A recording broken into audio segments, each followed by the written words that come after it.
අපි බුද්ධ වර්ෂ 2570 ලබන වසරේ ලබනවා වෙසක් මාසේ ඊළඟට වෙසක් පොය දිනේට ඊළඟට විවහාර වර්ෂ 2026 අපි අද දින නව වසරට පාතබණ්ඩ මේ ප්‍රදේශයේ ගලම්බිදුනුවව දුටුවව පරණගම මේ බෞද්ධ කොඩි හන්දිවල දානවා බෞද්ධ අනන්ත දෙවියන්ගේ ගුණ බලයෙන් මේ සිංහල බෞද්ධ රටට යහපතක් වේවා කියන පරමාර්ථය. ඉතින් මේ ගම්බින් මූසලකම පවතිනවා. මොකද බෞද්ධ කොඩියක් නැහැ, ජාතික කොඩියක් නැහැ, මේ ගෙදරක කොඩියක් නැහැ, වාහනයක කොඩියක් නැහැ. ඉතින් අපි මේ පාළුව මූසලකම යවන්න තමයි මේ බෞද්ධ කොඩි මේ දාන්නේ. මේ සිංහල බෞද්ධ රටේ සම්පූර්ණ කොඩියෙන් ලැබෙන්න ඕන. අනිත් රටවල් වල තායිලන්ත බුරුම වැනි රටවල් වල මේ කොඩියෙන් ලැබෙනවා. ඊළඟට රාත්‍රියට දිව්‍ය ලෝක වාගේ විදුලි බුබුලු වලින් පන්සල් නගර බබලෙනවා. දැන් අපේ රටේ බෞද්ධ රටක් කියලා හරියකට කොඩියක් නෑ. දැන් අනුරාධපුර මිහින්තලේ පාළු ස්වභාවයක් කරන් තියෙන්නේ. හුඟක් ගම් නගර බෞද්ධ කොඩියක් නෑ, ජාතික කොඩියක් පේන තෙක් මානේ නෑ, කාර්යාලයක කොඩියක් නෑ. ඉතින් ඒ වාගේ මහා පරිහානියකට තමයි පත් වෙලා. ඉතින් මේවා දැන් වෙනස් වෙන්න ඕනේ. මරුණාට පස්සේ සුදු කොඩි දාගෙන කහ කොඩි දාගෙන මේ මැරිලා අපවත් වෙලා ගෙවල් වලට මේ සොහොන් වලට ගිහිල්ලා වැඩක් නැහැ. ඒක නිසා අපි මැරෙන්න අපවත් වෙන්න ඉස්සර වෙලා මේ කටයුතු කරන්න ඕනේ. මරුණාට පස්සේ සුදු කොඩි කහ කොඩි දාගෙන සොහොනට ගිහිල්ලා පළක් නැහැනේ. ජීවත් වෙලා ඉන්නකොට සැරසෙන්න ඕනේ. ඒකයි වටිනාකම. ඉතින් පහුගිය කාලේ උණු විපත ගංවතුර වල මුහුද කොට ගැලුවා වගේ. මේවට හේතු මොකක්ද? අපි අනේ අපොයි කියනවා ආධාර දෙමු, කණ්ඩ දෙමු. මේවන් විපතක් නොවේවා කියලා කියනවා. මේ මියගිය අයට අපි ඉතින් පින් දෙනවා.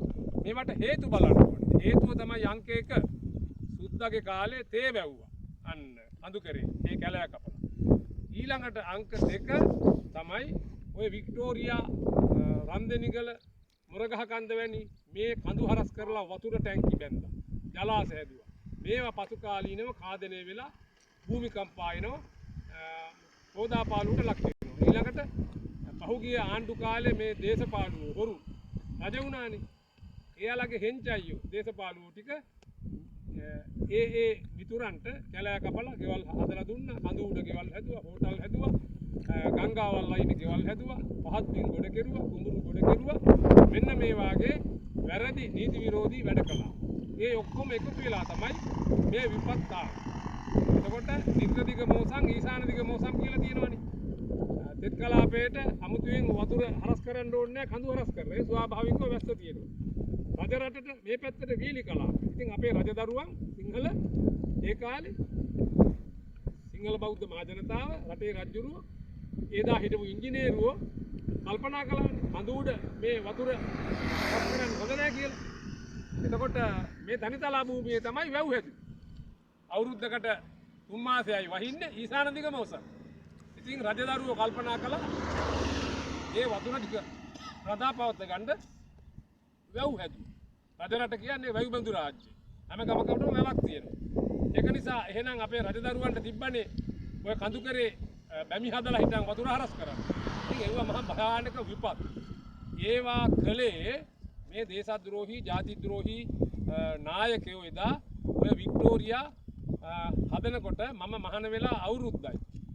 මම නුවර පාරේ යනකොට ඔය මේ කෑගල්ල පැත්තෙන් වේල්ලේ උස කියලා ගහලා තිබ්බා. ලොකු කන්ටේනර් සිමෙන්ති අදිනවා දැක්කා. මං ඇහුවා මේ මොකද මේ වේල්ලේ උස මේ යන්නේ අර වික්ටෝරියාව හදනවනේ.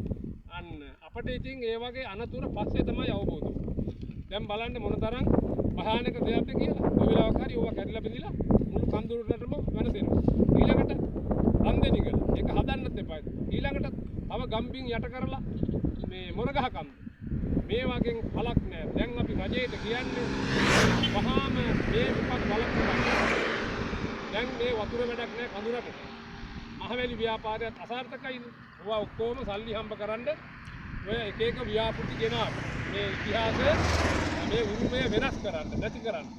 මේකේ වටිනාකම විශ්ව ශක්තිය ආකර්ෂණය විනාශ කරන්න තමයි මේ එක එක දේවල් යෙදුවේ. දැන් ඒ අස්වාභාවික මේ විපත් මේ රටට සිද්ධ වෙනවා. නැත්තම් කවදාවත් මේ වාගේ දේවල් උනේ නෑ. අර මහවැලි ගඟ දකින්නකොට බය හිතෙනවා. මහවැලි ගඟට බහින්න බෑ දැන්. නගින්න ඉනිමකක් තියන්න ඕනේ. අනිත් වැවුත් එහෙමයි. මෙහෙ යාන් ඔයත් ඒ වාගේ. එතකොට කවදාවත් මෙහෙම උනේ නෑනේ. එකපාරට ජලාශය ඇරියා දෙකොට තලාගෙන ගියා.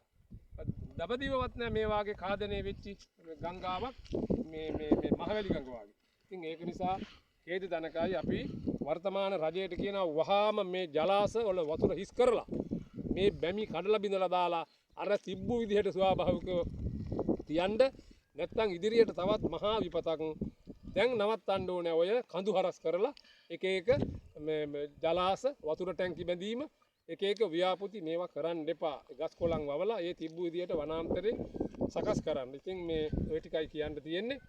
අද මේ නව වර්ෂයට පාතබන මේ මොහොතේදී මේ වසරේ අන්තිම මාසේ මුදුවප් මාසේ දෙසැම්බර් මේ 31 වෙනිදා ඉතින් සියලුම යහපතක් වේවා කියලා තමයි මේ අද නගරේ පුරා ගම පුරා රට පුරාම අපි මේ බෞද්ධ කොඩි මේ නෙළදෙන්න සකස් කරලා දාලා සිංහල ජය ගීත හඬට සිංහල කොඩි වැල්ලෙලදී සිංහල දෙරණේ සරණ සිංහල සරණේ කියන විදිහට මේ රටේ ජීවත් වෙන හැම කෙනාම තේරුම් ගන්න. කරුතර මහා සංඝරත්නය තෙරුවන්ගේ ආශිර්වාදය ලැබේවා. බුදුදහමට කරුතර මහා සංඝරත්නයට බුද්ධ චීවරයට අපහාස කරමින් නොයෙක් නිරාගමිකයන් ඒ වගේම අන්‍යාගමික මිත්‍යා දෘෂ්ටිකයන් සූදානම් වෙන්න එපා. ලබන අවුරුද්දට මේ සිංහල බෞද්ධ රටේ ජීවත් වෙන්න පාතපන්න. ඒක නිසා හැම දිනාටම අපි කරුණාවේ මෛත්‍රියෙන් කියන්නේ සිංහල බෞද්ධ මහ ජනතාව කරුතර මහා සංඝරත්නය බුදුදහමින් පෝෂණය වුණු මේ එළ දෙරණ සිංහල බෞද්ධ රට සිංහලයි ජීවත් වෙන්න ලස්සනට බුදුදහමට අපහාස කරමින් සිංහල භාෂාවට සිංහල ජාතියට බුදුදහමට කරු කරගෙන ඉස්මුදුනේ තබා බුදුදහමත් සිංහල භාෂාවත් හොඳට දැන ඉගෙනගෙන කරුණාවේ මෛත්‍රී මේ මහා සංකෘතියත් එක්ක එකතු වෙන්න. එතකොට යහපත් වෙනවා. හැම දිනාටම නිර්වාණ